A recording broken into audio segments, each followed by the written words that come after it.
За энэгээр нь л галтуулын хайлмыг чулуулна да. Нуур бол алга.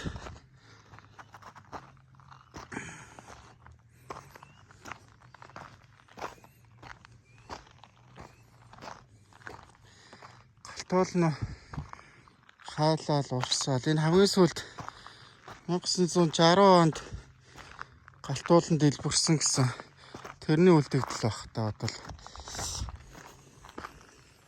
1917 онд дэлбэрэл 1967 онд бас сүүлийн дэлбэрэлт болсон.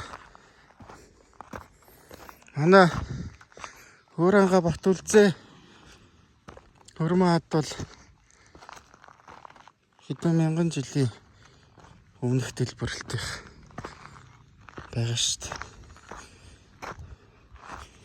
Энэ бол хараараа юм байна уу? Яг үнсээр.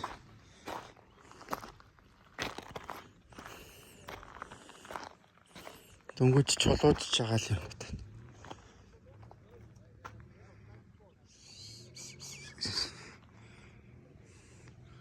Нөгөө Алонгой машинууд ч юм уу дээр энэ ч ярь зогсчих.